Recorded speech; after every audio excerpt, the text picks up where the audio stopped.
Whiyes, right here, live from Bolton FM Towers. We've got me, Jim Bailey, we've got Pete Johnson, and we've got Chris Ida along for the ride. We've got plenty to cover today. We are, of course, live on YouTube and on TikTok in a slightly different perspective and without as many bells and whistles. But hey, if you want your bells and whistles, get yourself over to YouTube. And of course, as always, do like, share, subscribe, tell all your friends, your family, your pets, people you don't like. Just tell everybody. That's what we want as a punishment. Yeah, how are we doing, boys? Yeah, decent enough.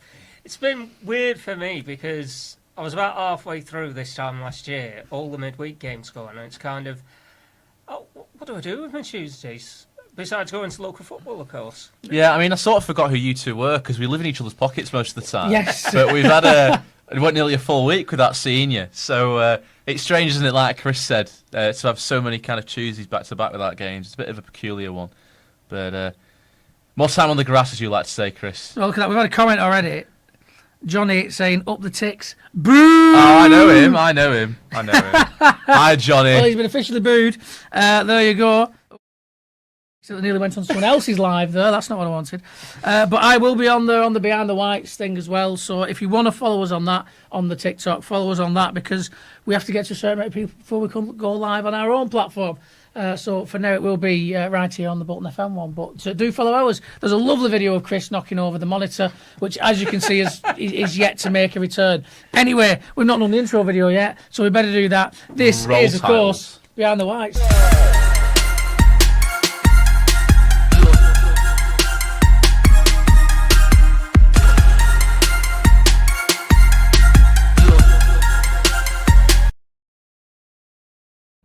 We think it might be the one where we lost to Watford. And we're back. There you go. We were just talking on TikTok about the shirt tweet. We think is from the season we lost to Watford in the playoff final before we came up. See, that's probably why I've consigned it from my memory bank. But it has been taken out of the memory bank and, of course, out the bottom of my cupboard in my room. As I dug it out and thought I'll stick that on today.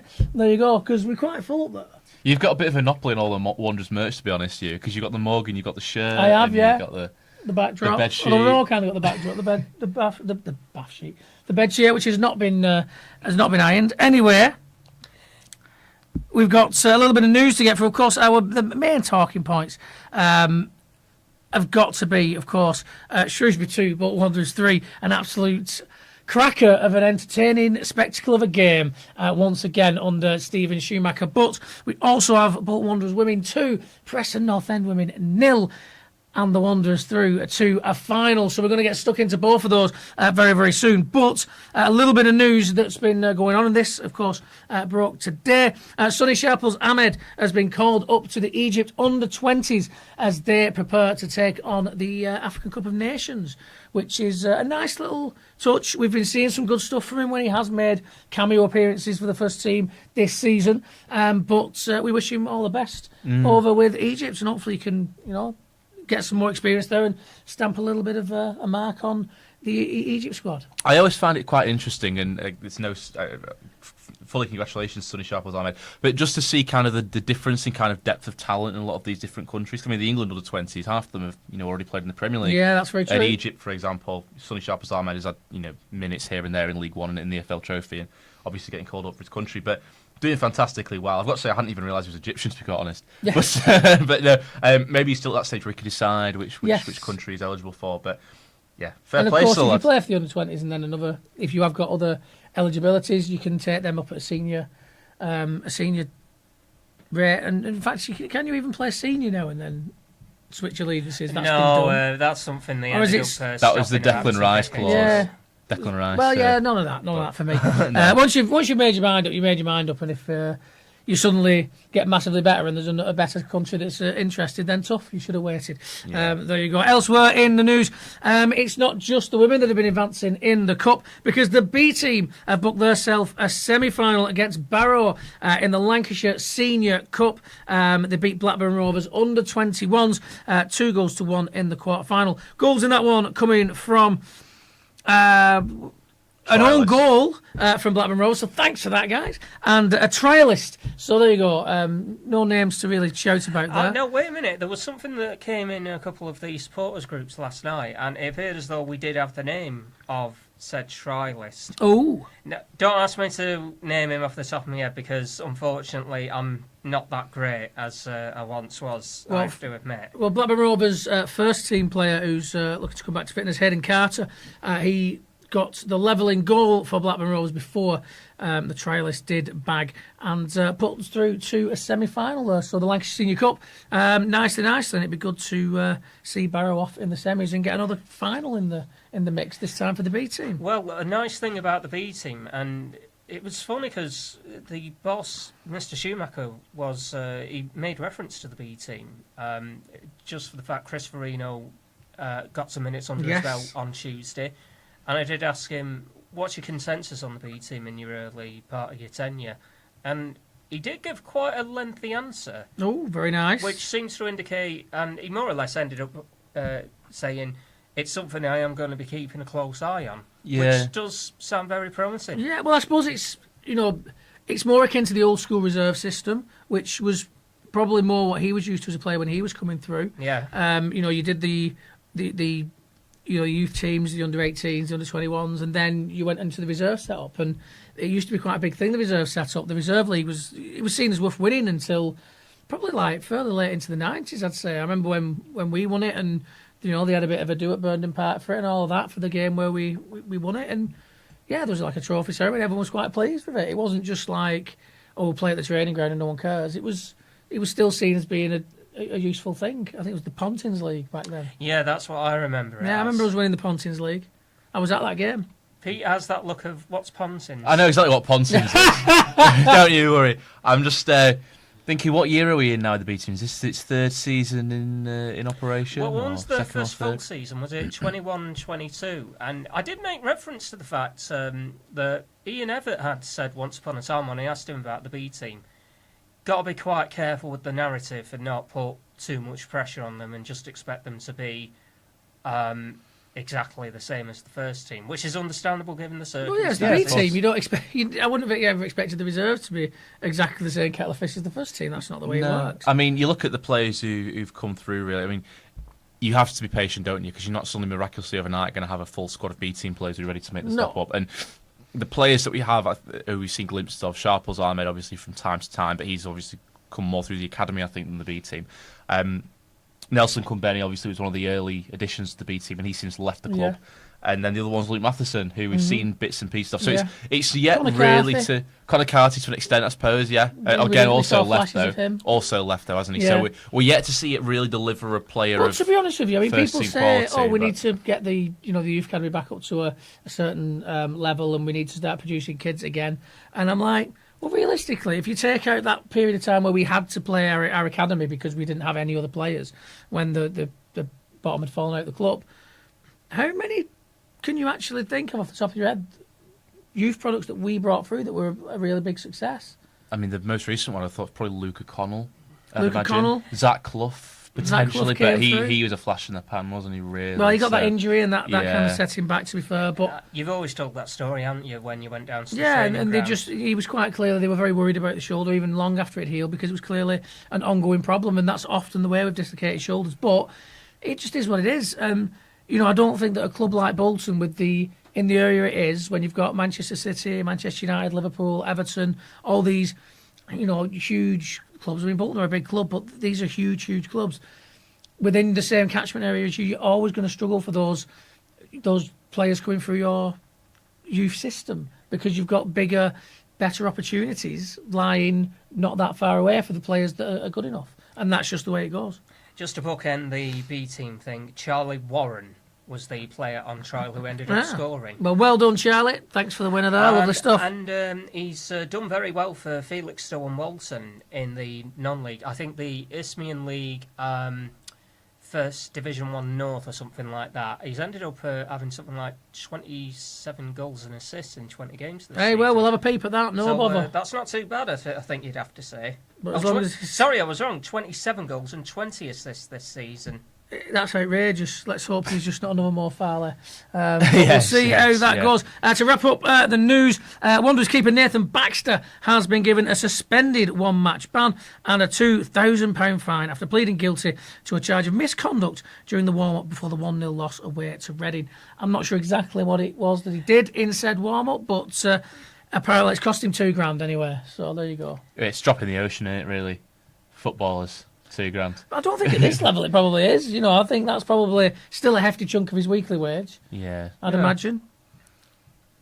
presumably. But Can we move on? let's move on. Yeah, let's crack on. Because, of course, Wanderers got another win at the weekend. It was against Shrewsbury Town away. And it was quite another pretty entertaining spectacle. Well, maybe not the first half. The first half was a little bit drab. And, of course, Wanderers did find themselves behind. But I'm not sure what Stephen Schumacher said from half-time or what he's sprinkling on those half-time oranges, because the second half was a completely different prospect, and Wanderers came out there and we meant business. But for a late consolation, it should have been... In fact, it probably was more comfortable come the end of the game than the scoreline suggests. I guess it's like the Crawley game again. Bolton are playing in thirds at the moment. Whatever's going on in the first third clearly isn't working. In the second third, it starts to get all right. And by that last third, oh boy, you really see the very best of Bolton Wanderers at that point. I just kind of think, can you not use that third into the first two thirds so we can have a consistent 90-minute performance, please? It's strange, isn't it? Because it's his fair point. You know, Stephen Schumacher, we've seen already that he's quite tactically versatile and he's able to change the game. But having seen two games so far follow a very similar pattern, obviously the Crawley game and now the Shrewsbury game, you do start to wonder now if the version of Bolton that we see in the last 30 minutes tactically is going to start being how he set up from the start, because that clearly seems to be the version that works the best. I mean, Crawley and Shrewsbury, I wouldn't necessarily say they were two sides that got leggy towards the end of the game. Crawley, I certainly wouldn't. They were very, very plucky, weren't they? It was just maybe their game management let them down on the day. So I wouldn't say we're just kind of outrunning teams and we've got better legs towards the end. I think it is more tactical than it is fitness, to be honest. I don't think it's a face that we're just simply fitter than the opposition. I think we are just learning how to manage games better. And if, like you say, we could take the tactical deployment from the last part of the game and start with it, then we might see performances like that from the first minute rather than the 45th or the 60th. Defensive issues still lingering around. I mean, the way we conceded the second goal, it just looked like we'd kind of thought, well, we've won this now, haven't we? Last minute, we're 2 up. Yeah, they got a bit slack, didn't they? Switched off, and it was slack. I don't think you get that kind of conceding a goal in the 73rd minute, no matter what the scoreline, because there's still enough time for that to, reignite the game. As it was, you kind of knew it was going to be the last kick when it went in, and so I think they had just thought we were home and dry here. But again, the opening goal, not necessarily a bad goal to score if you're the team that are getting it, but not a great goal to concede from a defensive point of view. In all honesty, Bolton had begun that game so poorly that you didn't really begrudge Salop having No, no. Well, no, I think they probably up to that point they probably earned it, and especially being on their home patch, you couldn't really feel surprised by it either, really, could you? No. I think it also took a certain amount of mettle to get back into the game, and I think that's twice now with the Crawley game and that one where, regardless of the scoreline, we've seen a strength of character that maybe we hadn't seen before. It took obviously that moment of magic from Owen Toll, but I mean, we'll get on to that. I mean, I thought we did have games when things were going well under Ian Evatt, where we did show that kind of resolve. We did. In fact, this season we've had games where we did fight our way back into games, but to do it in 2 games so quickly, it's quick turnaround to do it twice is. I think you're right. I think there is more than that. And like I said, I want to know what went on at half-time. I want to know what it was that Stephen Schumacher did. Was it what he said to them? Was it a slight tactical tweak? Was it a little bit of a different approach in terms of that, well, let's stop doing X, Y, and Z and let's start doing A, B, and C? What happened because it looked like 2 different teams. Yeah. And it was such a big step up that, obviously we saw what happened. We came out there, we banged in 3 goals, 3 really good goals as well, every single one of them. And as you mentioned, Pete, that Owen Toll goal. Oh, sublime, wasn't it? What a peach. Bit nice, wasn't it? Yeah, on his birthday as well. And Schumacher's birthday. Yeah. Yeah, Schumacher's wife's birthday, rather. Yes. So, yeah. Birthday presents all around. Yeah, he did. He did say that that'd be a great birthday present. I'm assuming that because I'm not being funny if I'm Stephen Schumacher's wife, and he says, "Oh well, I've got your Owen Toll goal for your birthday and 3 points." I'd be like, I think the best be some flowers and at least a meal coming here because that ain't enough. But I'm sure for Owen Toll, it was absolutely everything he wanted. I never, you know, one thing I never did actually ask whether or not he ended up having cake. Oh, well, we'll have to find it. We'll find a way to find out. Well, to be honest, there's going to come a point where he's going to get interviewed. As long as there wasn't a jumper Thursday. in the cake, I think we'll be all. Well, good. yes. Oh dear. It completely ruined things for him that day, didn't it? And it really did. It really did. I mean, who bakes a jumper in a cake? But yeah. But no, hopefully, you know, he enjoyed his birthday as well as getting the 3 points and scoring an outrageous goal. If that's not EFL goal of the month for February, either there's someone scored an even more silly goal, or someone's having a laugh somewhere. I mean, Thomason got the January one, didn't he, as well? Or was that the EFL Trophy one he got? I think it might have been the EFL Trophy. But we've been scored some treated good goals, some don't crackers, we? haven't we? John McAtee as well doesn't score often, but when he does, they're good. They are belters. I can't decide which of the McAtee goals were good, were the better ones. Was it the second one, which was a nice tidy finish into the corner? Was that a well-worked team goal with him providing the finishing touch? We always love to see a team goal, don't we? Yeah. Always love to see a well-worked What I liked with Owen Toll as well is everyone's going crazy about the goal, and why wouldn't you? It was an absolute screamer. He's bending it round both the defender and the goalkeeper after the run, after winning the ball. It's like, mate, are you absolutely sure you're a centre back, or what? Like, what's the script? I mean, I've got to say... But the second goal, he's providing the assist for that as well. So he's not just scored a goal, he's scored the first goal, he's created the second. What a day for Owen Toll. Yeah, what a birthday for Owen Toll. I've got to say, I think he's one of a couple of defenders that we've got. You could see him potentially in a holding midfield role if he really had to. Absolutely. The way they step out, because it's not the first time we've seen it. I mean, you don't see it often. It's not a regular thing. As Stephen Schumacher said, it's something he doesn't want to encourage regularly. But we've clearly got a couple of players who are adepts at playing in that position. And I'd be interested to see if Stephen Schumacher maybe did do that a little bit, because we've often spoken about the lack of kind of a holding midfielder. But I think a couple of our more defensive players from the back line would be more than capable of stepping into that role, and Toll just demonstrated that. Because part and parcel of kind of the Ian Everett recruitment is that they're all good with their feet. They're all very comfortable on the ball. So I don't think it comes as much of a surprise necessarily when they do step out like that and they do have a bit of a wicked shot on them, or obviously a bit of finesse to them. No, absolutely, and it doesn't. It's not shocking. I like it. I like when you've got a player like that, like Owen Toll can do, and he can pick that ball up, he can drive with it, he can pass a ball, he can shoot if needs be. And yeah, I think he could definitely be playing that holding midfield role if we didn't necessarily need him so much at centre back. I'd quite like to see him in that role, to see how he could play with in a role where he could be more expansive with his play and less worried about always having to be back, because as you say, the manager's not going to want his centre back going on marauding runs all the time. Well, you kind of think if we see Santos and Farino in the not too distant future for the first team, that Toll might be tested out in that CDM role. Yeah, maybe given that opportunity, and it would be certainly very, very interesting. We certainly look important again going forward. 2 goals from McAtee. You were looking at his goals this season, and you were quite surprised to see that he'd scored as many as he had. Yeah, he has scored 8 in the league. I mean, I can't remember when, but to be fair, he has been coming up with them. He's been popping up, yeah. They have been very much in fits and starts. A couple of games where he scored. And they've not back necessarily to back, been the most. They haven't. The first 6 games consequential he scored goals. The first 6 games he scored in were games where we either won by more than 2 goals or lost. So they didn't actually add any points or really necessarily affect the outcome of the game. He did have that one that I was talking about where it seemed like he'd taken everything. Anything that got in the way of that shot was getting carried into the back of the net. Oh yeah, including the keeper. Anybody that got in the way of it was probably ended up in the stand with the fans. Nets, post, everything. It was absolutely one of the hardest hit shots I've seen since Jimmy Floyd Hasselbank. But he's seemingly, he's got a bit of criticism, he's got a bit of stick. But you saw on Saturday that second half exactly what he's capable of. Yeah, and I don't think it's necessarily enough.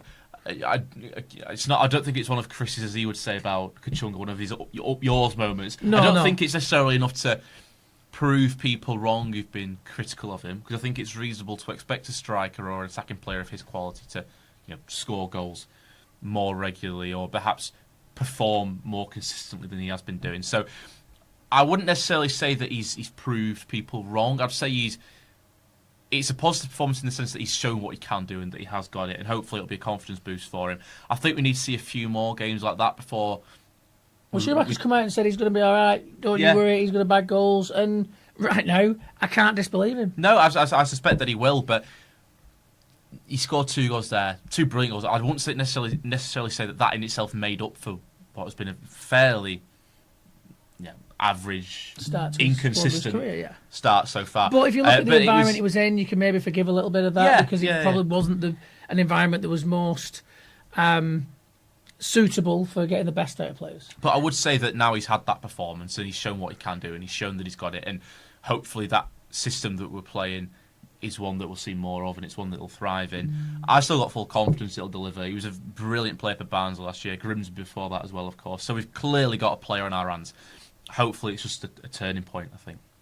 Well, I'm thinking with Mac, I did end up interviewing him earlier on today. Oh, yes. I did inevitably have to ask the question, well, you ended up scoring on Saturday and then your brother ended up scoring on Saturday, which has happened on a couple of occasions. Yes.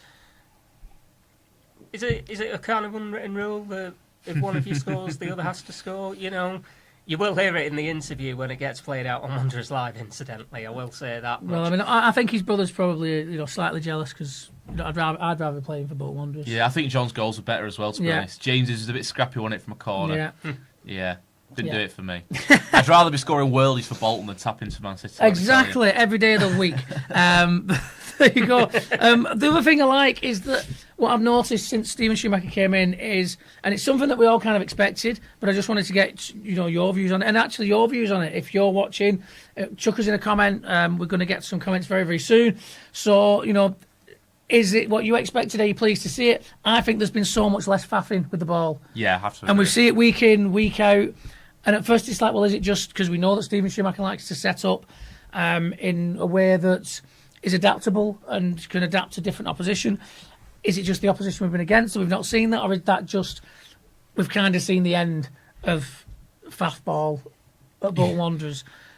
And I think I'm leaning more towards the latter. Yeah, I mean, I think the defensive issues are probably still a bit of a blot on his early record, obviously. But we were aware those issues existed. Within the team probably anyway, will take a bit of time to fix. But generally, I would say that the defensive errors the individual mistakes seem to have dried up to an extent, which I think reflects probably a little bit more confidence and positivity and belief. But I think it's top end of the picture where we see the difference.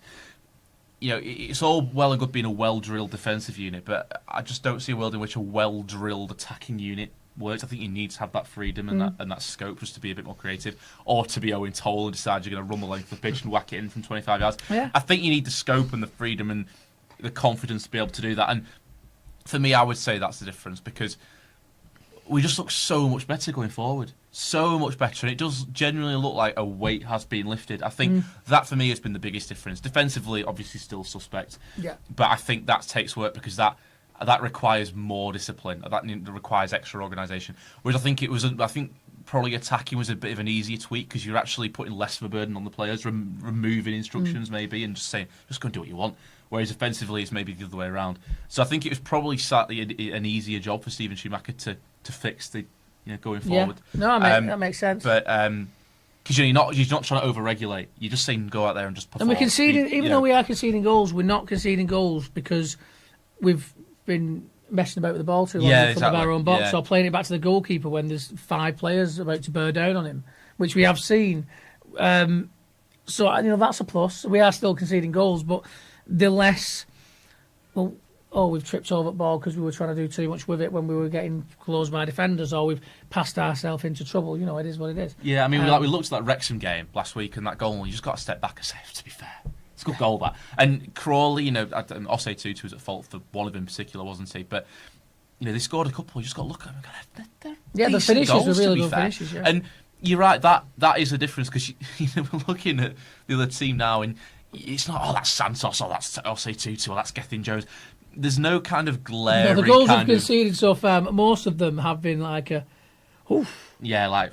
Other than a couple that have been more like, how's that gone it? But it's not, But what do you make of it? Are you on board with this less faff ball? Have you, is it just wishful thinking, or is it actually a thing? Have we seen much less faff? Well, first of all, it's been quite nice that of the last 2 league games, 7 goals, none of them scored by Aaron Collins. We've not made a single mention of him once in this episode so far. Admittedly, in that first game against Crawley, he was absent anyway, so that's excusable on his part. The next thing, they need to sort themselves out defensively. Yes. I know we had this thing last week, and I even carried it over to Wanderers Live Extra Time, where I basically said, I don't know about you, but I'd rather be a team that ends up achieving 3 or 4 consecutive 1-0 victories than a team that ends up pulling off a string of 5-3, 5-4 victories, that kind of thing. I don't know. I mean, if you give me if you gave me them up front and said you're winning all of them, but how would you rather win them? I'd go for the thrilling games. Yeah. But when you're in those thrilling games and you're conceding those goals and you're putting yourselves in positions where you're behind, it's not great for the heart rate, is it? No, my thinking, though, is what happens when you stop scoring goals but you carry on conceding? There's much more of a risk. There's a much more of a risk with that Kevin Keegan style. We're going to score more than you way of doing things. Now, admittedly, there's coaches I know in the local football scene, a couple of examples, Anthony Johnson and Bernard Morley. Jono, one of the first things he said to me, listen, we're going to be a team that will end up doing that thing of you score 1 past us, we'll score 2 past you. And you know what? It ended up working for Ratcliffe last season. They're a National League North side now. But there has to come a point in a campaign where you go, look, just focus on getting the victories. If they're not great, I don't care. If you get 3 points on the board, that's 3 points. Good enough for me. And everybody loves, keeping a clean sheet, don't they? You did ask me about 5 minutes ago, do I notice there's a lot less faff? You better believe it. Yeah. Mansfield New Year's Day, a lot of possession, a lot of lovely stuff going on at times. Not once did Chris dip in, the Mansfield goalkeeper look troubled at all. But I think it's a theme that we actually did see under Ian Evatt. The games like, it was Crawley away, wasn't it, where we won 2-0, where they had 70% of the ball. Away at Crawley, and they, as Ian Evatt would have said, controlled the game. It's not just a Stephen Schumacher thing. When we are a little bit more pragmatic, I do think it tends to work for us. When we let the other team have a bit of the ball. It's more dangerous because the teams can't just drop in and block us out. And I think it's a thing we've seen. We saw it even under Julian Darby as well, didn't we, against Huddersfield? I know they didn't have a great day on the day, but we let them have the ball and we were very disciplined in our approach. And I think it's a theme now under 3 different managers with the same group of players that if you do just calm it down a little bit and rein it in a little bit and just let the other team have a bit of the ball and let them play at their tempo and let us kind of, I wouldn't say play counter-attacking, but sort of let them go a bit more toe-to-toe with us. I think we're better at picking teams off that way. And we've seen that with 3 managers. You can't just sit in and hit us because if we're not giving them anything to hit us with, then they need to start adventuring out and trying to find their own way through unless they're just settling for a 0-0. And as once that space is in behind, if we can be quick with it, as we've seen, you just pick it up, move forward a bit, bend it around the defender and the goalkeeper, and you've scored a goal from 25 yards because you're owing tall. It's the way it goes. So we get round to a few comments. Producer Mark, anything on the YouTube first? No, nothing on YouTube. Oh, there you go. Everyone's chilling over on the TikTok. So let's have a look at that. Forgot here. Ryan says hello, Ryan. We've got gifting going on. Bolton FM's very pleased with us. Mr. Bailey, big up from George. Chose the shirt. There you go. We did have a little feature about that actually after. My geography assistant teacher, yes, that is true. I teach an assistant over here as well as podcast host, radio bloke, all round annoying fella. But there you go. So I'm saying you look still better than Everton. Yeah, I'll take that. Don't like Everton, although I did love that equaliser they got against Liverpool. It was fantastic. Is this the Bolton version of the in-betweeners? I mean, if we could make that kind of money and that kind of popularity, yes, I would take that. We'll just have to put more innuendo in there. But there you go. Who are we missing? Which of the in-betweeners are we missing? Because we're famously a 4-piece, the in-betweeners. Well, he's out there in the office right now with his lad. Jamie said, who do you tea? What? I've run out of tea, actually, which is a bit of a shame. And there you go. Bailey saying yes, lad. So I've gone on to somebody else's live, though. I've done it again. But there you go. Keep your comments coming through. And we'll have another little squitsy then before the end. But right now, it's on to the... Oh, before we go on to the ladies, one thing. We didn't mention it in the news, but of course, Chris Markham left his post He did. in the recruitment team at the club. Of course, obviously, we don't get to see behind the scenes of all that kind of process, but we know he was a big part of it. We know some of the players he brought in that were successful, some of those that were maybe a little bit less so successful. But now that he has moved on, look, all the best of luck to Chris in his future endeavours. I think he did some really good work for the club, and he really helped us through a period of time that were, coming out of a very turbulent time, and was probably not the most stable time in terms of Football Ventures getting themselves, the feet under the table and trying to put a squad together. Obviously, he came in just a little bit after that, but it did seem once he came in, there was an obvious change in the way we recruited and in the quality of players we recruited. Maybe we started getting a little bit, maybe the same kind of players that we're recruiting. But I think, you can't argue with the likes of, he was involved in bringing James Trafford to the club on loan. He was involved in bringing Conor Bradley to the club on loan. He was involved in bringing a lot of good players through those doors. And yeah, like I said, some didn't work out. But what would you make of his time at the club? I think he had many more hits than misses. I think Yeah. it's fair to say. I think a lot of those misses, in fairness, probably did come close to the end of his time here. And I think that's always going to be the way in football recruitment. Every Yeah. signing can't work out. That's just not the way it's going to be. I think it was. It was quite top heavy in the sense that most of his good signings came more early doors, and as we've tried to build, I thought you meant top heavy. There were more forward. No. Forward players out It was wide. probably who not could play a quite bit of football. probably not quite the right terminology for that. But I I think do you were think true that, either way. It's indeed. A lot of those misses have definitely come more recently, and I mean, we don't know under the circumstances under which he's left, if it's his decision or if he's kind of been shown the door. Yeah, I would be going on. I would be surprised if it was the latter, because I think one of the things that a lot of fans, I think us included, was certainly unite on is the idea that he never took us so far, and we don't need to rewrite the book. We've got a template, we've got a general kind of philosophy and an approach, and we're still on a pretty consistently upward trajectory. We didn't need major open heart surgery. It's a job where Stephen Schumacher can hopefully just pick up the baton and run with it. So I would be surprised if he'd been shown the door, to be quite honest, because I don't think that was what we needed, really. I don't think it was particularly necessary. No. I would think it's probably just got to a point where he's thought, clean break for the club, clean break for him, and he's decided to part ways on his own terms, because I don't think it's in the club's interest to go making too many changes high up, because I just don't think we need it. I think the manager and a bit of fresh ideas and fresh impetus on the pitch is what we needed. I think behind the scenes at board level, every football club and every set of football fans will have some sort of issues or some sort of bone to pick with the board. I think every football fan, if asked, would say yes, we would like more money. Yeah, because you want to be able to spend more money on players. But I just don't think that was necessarily where the issue was. No. And if he wants to leave, as you said, obviously best of luck to him, and thanks for the work that he did. Yeah. But yeah, part of it doesn't sit quite right with me, because I was really hoping that change the manager, stabilise everything else, or keep everything else pretty much as it was, and hopefully that would be the difference. So to start seeing that we are now having, obviously that's at least one extra change at board level, it does add an extra little bit of unpredictability into the mix. So we'll have to wait and see. Yeah, I think there might well be something coming out about his departure in the next 48 hours or so. At least that's what I remember being told a little bit earlier on. But the club will release an official statement. I'm assuming it's going to be glowing. Because he did a really good job. I know that he spoke to a couple of people. I never had the pleasure, but I know he spoke to people here at Bolton FM, and he always came across as a great guy, dedicated. He wanted the best for Bolton Wanderers, and that will always do for me. Yes, every signing wasn't going to be the perfect signing, but that's never going to be the way. Everyone looks back to the Sam Allardyce era.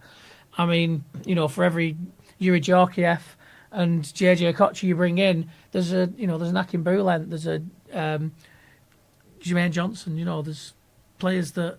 You see, you're looking at me, and I've forgotten that Jermaine Johnson had been exactly. signed. I remember him very loudly abusing a linesman during a reserve game because he'd rightly given decision against him.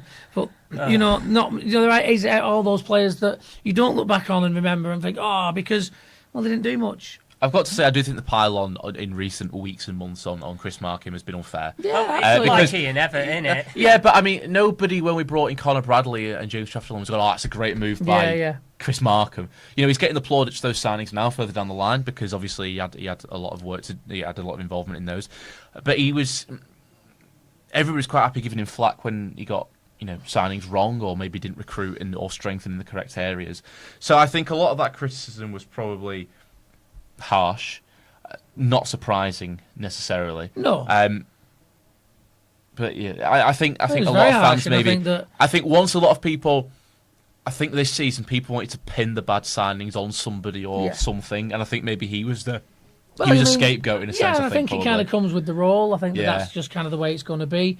But we'll see who comes in to fill that role in the coming weeks and months. But I mean, we know Big Sam has said previously that he'd be happy interested to come in as director of football. Board, so. I mean, we might be doing a very excited episode next week, but we will see.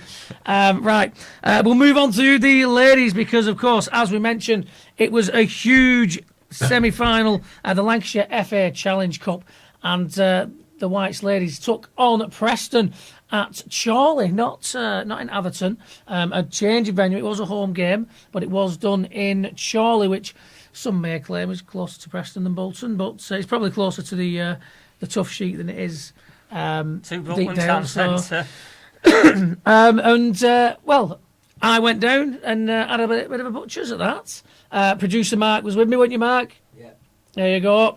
And I tell you what, it was a cracking little afternoon out. It was free. The food wasn't free. How was your burger, Mark? £7. Yeah. £7? Yeah, for a little cheeseburger. McDonald's would have done better. Oh, you weren't happy with it. Okay. I, on the other hand, spent £7 on a steak pie, chips, peas and gravy, and was well pleased with it. So I've got to say, it's actually a debate I saw on Facebook before. It was a fan at Newcastle, and he'd gone to a game and he bought it was chips and then crispy beef or something on top, and then obviously it was loaded chips with beef or pork or something on. And people saying if you go to football and get anything other than a pie or a pasty, then you're just standing around waiting for your food to be made, and that's eating into valuable time that you could be spending watching the football. Yeah. So I've got to say, keep it simple for me. Yeah, well, I'll pie tell or you, a pasta. my pie, peas and chips and all that, it was great, and I was very pleased with that. It was absolutely freezing down at Victory Park. I can sympathise with that. Oh, it was cold, man. It was Baltic, and I know exactly what that means. It was freezing, man. And they kept you waiting, didn't they? 70 minutes the first goal or something. I know, yeah. Wanderers were made to wait before goals from Ebony Bradshaw and from Fane Knox saw us safely into the final. But fair play to Preston. They defended very gritty. I would say I put it a very gritty defensive display from Preston, keeping the Whites out, as you say, for 70 or so minutes. Yeah, absolutely. But when the goals came, and you always felt they were going to come Wanderers' way. It was almost one-way traffic for the vast majority of that game. I mean, I spoke to Miles Smith earlier in the week, the manager. Yes, I did a little interview with him on Tuesday. I played it again this morning, actually. But he did say that Preston quite clearly came and because there was no extra time, was there? It would have gone straight to penalties. Yes. So he said Preston, as is their right. Yeah, kicked off and were playing for penalties, and they got quite a long way there. They didn't get that far away from that. And he said it's not something Bolton necessarily used to, the Bolton women, to go 70 minutes without scoring. It was a different sort of game for them in that particular case. And there was the extra factor as well, wasn't there? They lost the previous week, not in the league, but in another cup. And it was the first time they'd lost. Was it the first time they'd lost all season? No. Second. Oh, second. Right, so that was a mistake. But it is. It was the first time in many months, and how do you react to that? And he said that they'd been in training harder than ever over the last week, to put that right and put it right. They did. Yeah, got a final in April to look forward to. Yes, on a Thursday night. At the Lancashire FA. At the Lancashire FA headquarters in Exton, which is where Wanderers used to play the reserve games, actually. Wait, I thought it was Leyland. Leyland. Leyland. Where we all once upon a time done our coaching badges, I think. Yes, that's right, in my coaching badges. It's a cracking cracking Yeah, it little is. facility and a cracking Great venue. little venue. So get yourself down there and watch the girls in a final. And when we have the full date, we will bring that to Oh, them. no, we know the Oh, full we do? date. What is 10th of April. 10th of April, there you go. April. Thursday, 10th of April. Get Against yourself down. Accrington Stanley. Who are there? Yeah. We will find out on the 10th of April. But yeah, well done to the women there. Really good day out though, and I would recommend it to anybody watching to get down there and watch the girls. Like I said, it was free, and Unless you wanted food. unless you wanted food, but they've got. I tell you what, I don't know what the script was with going to Victory Park for this. I know they've been having a bit of a trouble with the pitch of the Atherton. Yeah, I'm not quite sure of the full details of it, but If Wanderers women would like to move full time to Victory Park, that'd be fine with me. Because it's much easier for me to get to, and I would probably find myself going a lot more, just because it is a much easier commute. It is a bit to out of get the way, there. isn't it, for a lot of people? Yeah, Paul, Atherton, so- and especially on a Sunday, to get all the to Atherton on public transport is a bit of a nightmare, whereas getting to Chorley from where I live in Horwich is pretty easy. So what's the bus you take over there? 125, There we go. direct though, you get off the bus, the ground's like, 2-3 minute walk from the bus stop. Nice and easy, and yeah, even in the freezing cold, it was great. And because of the level of football it is at, you can hear the players on the pitch, like having a pop at each other, having a bit of banter with each other, communicating with each other, having a little bit of a pop at the referee, things like that, and which is a really different element of the game to experience and really fun. And we even had a little bit of a banter with a couple of players. When they were over the side when we were, if they were waiting to take a throw-in or a free kick. It was Seals who was getting slightly impatient towards the referee, waiting to making a wait to take a free kick, to come over and to redo the yards that the wall were from the ball, to find that the wall were actually half a yard further back than they needed to be, so we moved them forward half a yard, and we were all like, did he really need to do that? Like, everyone's freezing. You made everyone stand about for the sake of half a yard. And Seal just kind of looked at us and just gave us a bit of a giggle and was like, what are you going to do? What are you going to do? But a really good experience, and congratulations to the girls, yeah. Really good performance. Really broke down a team that were very good defensively. I know, the number 3 for Preston had a pretty impressive performance at fullback. Number 21 in the defence was solid as a rock and was made it difficult for Wanderers to break them down. The keeper very vocal, very well organised for Preston, so there were no mugs, and Wanderers got out there, got the job done eventually, and yeah, very excited to see if they can bring a trophy home. Yeah, and in the meantime, they're not playing this weekend. Back in No. action next weekend against Penrith, I believe. Yes. 7 games left this season. Yeah, they win that against Penrith next Sunday. That's a title decider, effectively. If they win that, I think that. Well, the division because will know Accrington have titles. got... It's difficult to... Because Accrington have lost 1 game all season. It was against Bolton. Yeah. And they've still got 6 games in hand as well. So 6 games in They've hand. played 9 games and Bolton have played 15, as mad as it Honestly, sounds. So they'll be playing 2-on-1 at this stage to get all the games yeah, in. but it's difficult at this stage. I agree with Chris. You'd like to think Penrith currently second. You've still got to play them twice as well. So Realistically, hopefully, but you would imagine that 7 games left in the season. The way we've been going, that's going to be 7 wins. you would. And we'll go through with an 100% record. We'll have a nice invincible season at this level, go to the next and crack on from there, because it's going to take something special to beat this division, to beat these girls. They're quite clearly a very, very good footballing unit. They've brought some good players in on loan or dual registration or however you want to look at it, and there's a clear mission going on, and it's Bolton Wanderers behind it, and that does make a difference. And I think that we will hopefully see a good little stomp up the divisions until we get to a certain level where it's going to become more difficult in terms of the investment it's going to need and things like that. I mean, Miles spent several years at West Ham, didn't he? Under Yes. Slaven He knows Bilic. his stuff. And then obviously he was out in Saudi Arabia at the Al Ittihad where Benzema was. Yeah. And then obviously came back to Bolton. So he's not a man who messes about. No. He's very, very, When we very spoke to him skilled here, at what he I've does. very He's much not got here the to mess impression. around, and he will take that women's Yeah. side places. I'm absolutely confident. Yeah, We've seen it. We've seen glimpses of it already. Yeah. It's great to win every week, of course. I think it will be really interesting to see once they do start getting tested. Yeah, when 'Cause they it's as they quite move clear. up the pyramid. It's quite clear that the level they're at is not their level. No. They're clearly outgrown the level already that they're at. So it'll be interesting to see just kind of how far they can get, or when they do start getting tested week in, week out, kind of how they fare. That But first season where they have to clearly start moving in the right dealing direction. with not being able to go out there and beat teams fairly comfortably week in, week out. I think that's good because that'll be difficult to deal with mentally if you're used to just going out there and battering people. Suddenly there's more of a challenge on the books, and how do you then deal with that and deal with that adversity? That's when you're going to sort out the stronger players, I suppose. Yeah, 100%. Can't really complain, can we? No. I mean, it is a bit of a wait, innit? It's only 2nd of March. I don't know why I'm saying a bit of wait. It does feel like a bit of an annoyance that they aren't in action this weekend, the women. Well, they can take a nice bit of time to celebrate that semi-final win and look forward to that final. Maybe have a couple of drinks. The ones that are old enough now do have some younger lasses under 18 playing for the Just don't squad, over-celebrate. It's only so many months since the men over-celebrated after a semi-final. They left me on the 0.0. We know how that ended, so take it easy. Yeah, very, there's very a league, true. there's a league well, to win. there was no pitch invasion, so that's a good start. But there you go. Of course, the Wanderers lads will be taking on Leyton Orient at the weekend. Just before we have a quick preview of that, let's just have a see if there's any more comments going on the... Oh, I keep doing this. I keep scrolling onto other people's lives. It's not what I want. There we go. Oh, more chats about me there. On YouTube says great chat as always. Well. Lovely stuff. Cheers, mate. Cheers, mate. Good to have you along. Dolly said, "Oh, that's just talking about me." They're all just talking about you, Jim. Yeah. Everyone's here for the man in the middle. Yeah, I work in Bosco and I walk behind. Oh, she sees me on my way to work. Lovely stuff. Nice one, Dolly. Cheers for watching. What do you think about Aaron Collins' form? Says it looks like just the name's just frowny face, I think.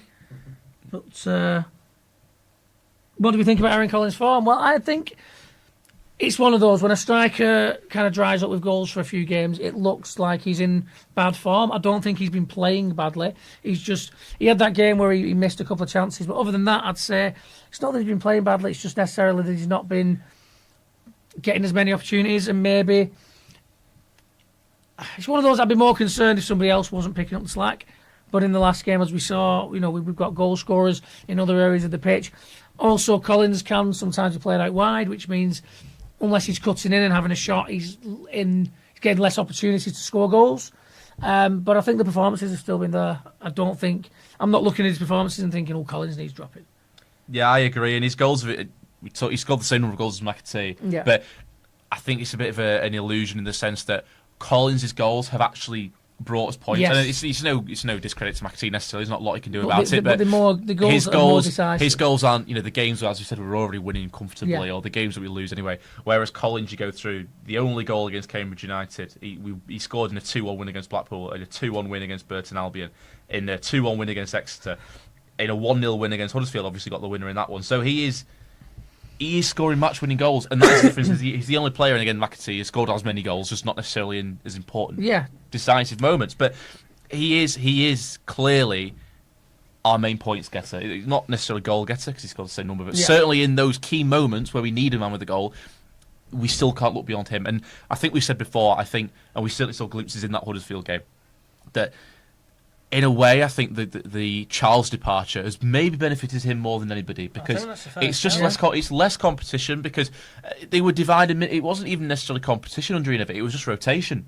He had so many strikers, he didn't know what to do with them, and it was either Adebayo and Collins or it was Charles and McAtee or some combination. And then after 60 minutes, 2 of them would be hooked, and the other 2 started on the bench would be thrown on. And it was just to rotate as much as anything else.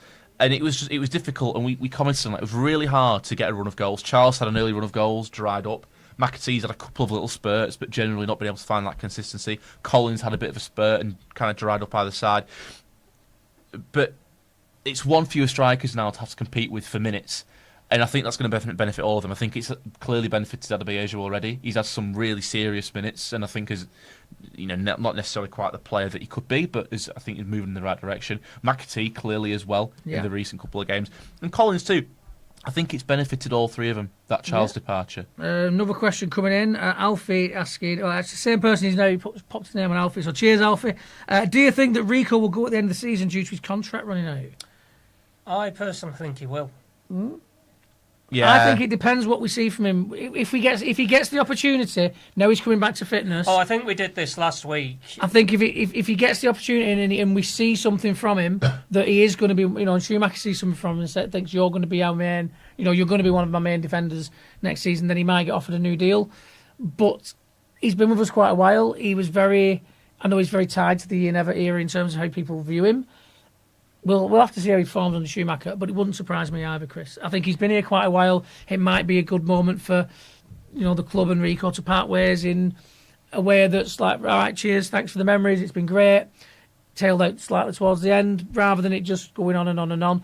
But I also have every confidence that Rico could come back and go, oi, don't forget about me. I'm still here and I'm still fighting for a contract if that's what he wants to do. Yeah, I mean, because of his injury, we still haven't really seen how Schumacher rates him in comparison to the defenders. Because he spent 4 years where if he was fit and not suspended, he played. Yeah. He was one of the first names on the team sheet under Evatt, and we haven't, obviously, because of the injury, seen whether that will continue to be the case under Schumacher. But, while we've already said that we've been conceding as many goals, really, there have been positive signs, and he was a man who was responsible for a lot of those individual errors, and I'm not certain that he will force his way straight back into this team. I don't think he should go straight back in. I think the way, I don't like to say we've been conceding goals. Maybe we have, but I think it will be interesting. Again, it's no slight on him. I think it's completely down to Stephen Schumacher and how he views him. And until he's recovered from this injury and we get an idea of how Stephen Schumacher rates him, I think he'll be given. I think he'll be given opportunities before the end of the season to show what he can do, and if Stephen Schumacher thinks you can get a tune out of him, then why would he not offer him a new deal?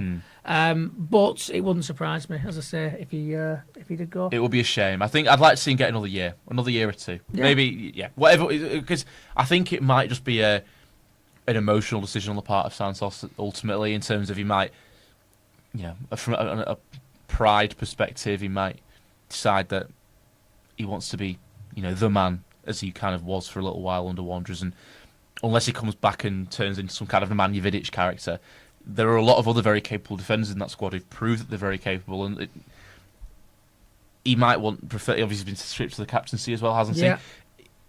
He might want to cut his teeth somewhere else and try and regain that stature that he maybe once had at Bolton, and is just kind of lost over the last few months.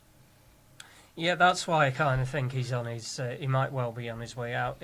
That's me speaking on the 20th of February 2025. There is every chance he could come back into the equation, let's say, for the Birmingham game or the Burton game thereafter. And again, if he plays with the less faff mentality that seems to now be, coming over the entire team, maybe we don't see those individual errors as much because he's not holding onto the ball too long. He's not trying to play the way that I imagine Ian Evatt was telling him to play. He was very much the focal point of, if you're in the defence, you give it to Rico, then we play it from Rico to these players. If that's not the case, if that's not the instruction, then maybe we don't see as much of that, and maybe everyone's like, oh, yeah, crack on, let's give him a new deal. Do you think that's why he's being kept out, in that he's being given one-to-one sessions in training? And lest we forget, they've got plenty more time. Well, he did pick up a knock, didn't he? He did pick up a knock. There has been more training time, as he is now in the comeback trail. I think that, again, I think he should be given opportunity, but I don't necessarily think he just walked straight back in. I think he was kind of an embodiment of one of the issues towards the end of the Ian Evatt era, where it was kind of round pegs and square holes in a lot of positions, asking players to do things that maybe they weren't necessarily comfortable with. And I think Rico trying to get the ball down on the ground and play football, he's a 6'5" centre back. That's not his bread and butter, is it? Getting the ball down and playing. He's there to head crosses away, just to be a presence. And I think that side of him that we saw more in the past was just that big brute kind of at the back. That suited him more, and I do think that he was being asked, in fairness, to do things he wasn't cut out to do.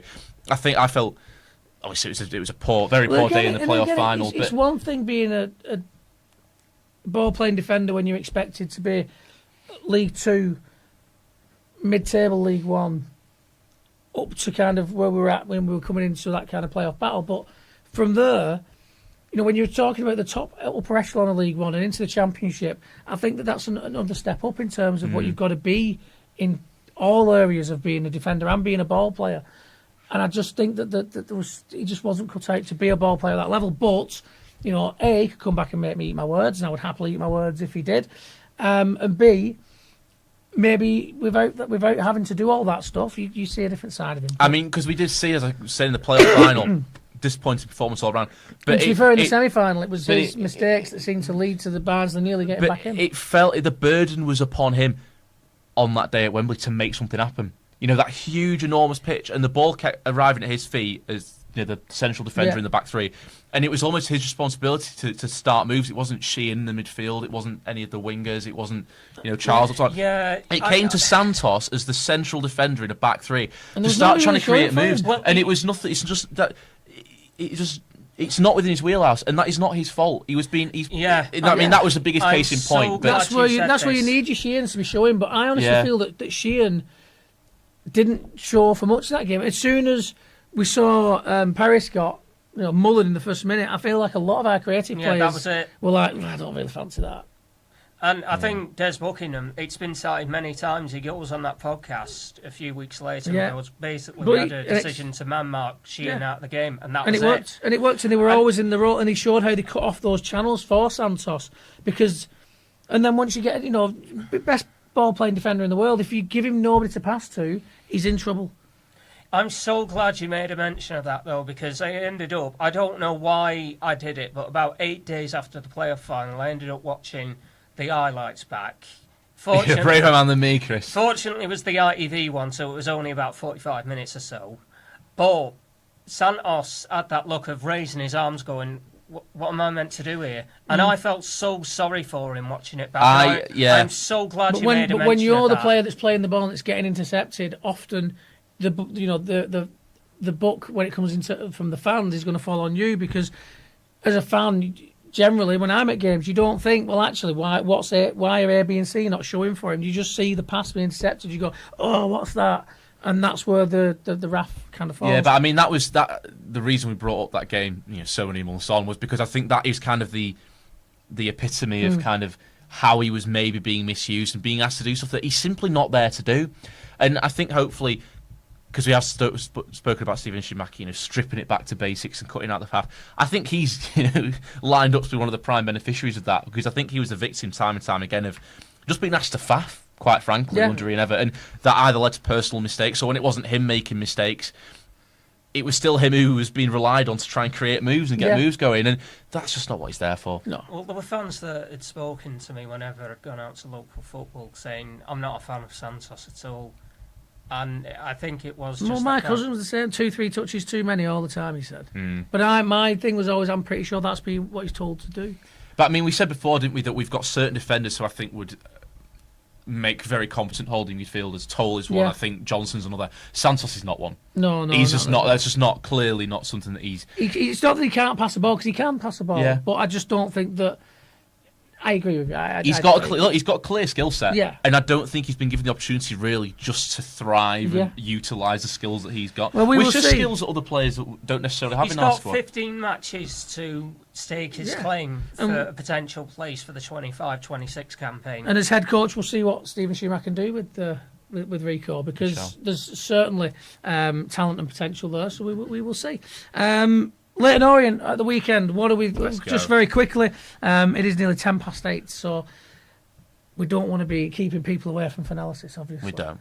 Finalysis Midweek Sport is on Bolton FM right now. So as soon as we finish, get on to your radios or your DAB radios, or I'm not going to DAB this week, don't worry. Or you're on to boltonfm.com, or I'll tell you smart speaker, shout, Alexa, play Bolton FM. Sorry if that's made you Alexa play Bolton FM, but well, actually, no, I'm not in the slightest. That was the entire point. Anyway, before we do go, Orient at the weekend, 3 points above Wanderers, in sixth position. It's certainly a big game. You've written one bullet point. It just says big game. Big game. And I mean, you can apply that to the other 14 that follow this one. But I mean, this is. It's a big test for me, because it's Stephen Schumacher against a team that is in and around us, that are really looking to fight for those playoff places as well. These are the teams we need to be beating if we're going to be getting in those playoffs. I know we've still got a good quarter of the season left, but when you look at the teams, it's a marker. It's a chance to put down a marker. We seem to have put a lot of our kind of promotion playoff 6-pointers right towards the end of the season. We've played teams lower down the league and started picking up points, as it would be, Jimmy. So what happens? Science. You've been a teacher's assistant. But you look at this game, then you look at the Wrexham one, who seems to be coming a bit more into our kind of field of vision. Birmingham perhaps not, but again, an important game against the top side. Stockport still to come.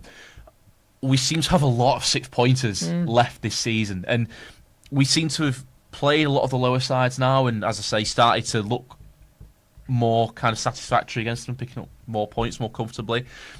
But these are the big ones, aren't they? These are the juicy ones. Make or break time. Earlier in the season, down in August. First game of the season. Yeah, at the Before all the wheels fell off. Beat them 2-1 down at Brisbane Road. So, I mean, a nice little omen there, maybe.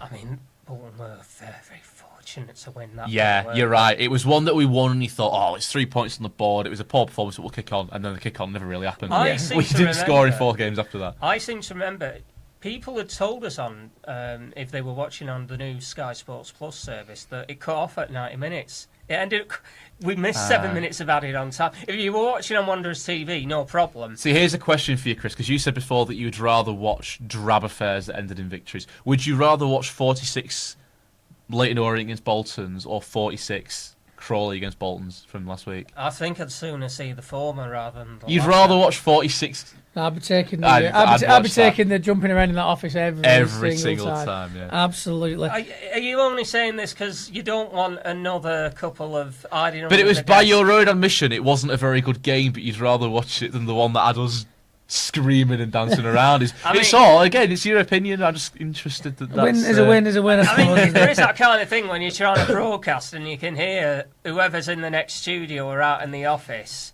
and it's kind of, apologies if you're catching that and you're listening in. I mean, I shouldn't really apologise for it, but it is that kind of thing of, hey, come on, I've got a bit of a job to do here from my end of things.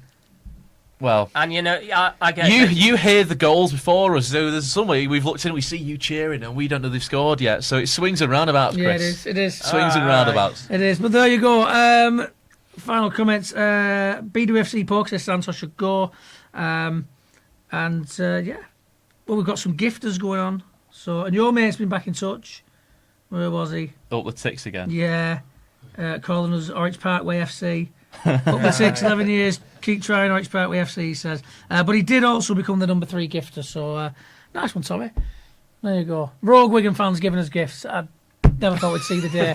Lovely stuff. That is all from us this week. Do tune in, of course, to Bolton FM, because on Saturday we will be bringing you all of the action from that game against Leighton Orient. And as we speak, midweek analysis is on the go, and you can hear Chris's interview with Stephen Schumacher from this afternoon played out on there. But until then, follow us on the TikTok, on the one that we've been commenting with, and of course, like, share, subscribe, get us on your YouTube, on the Facebook, all of that jazz, Instagram as well. And of course, remember, stay behind the white.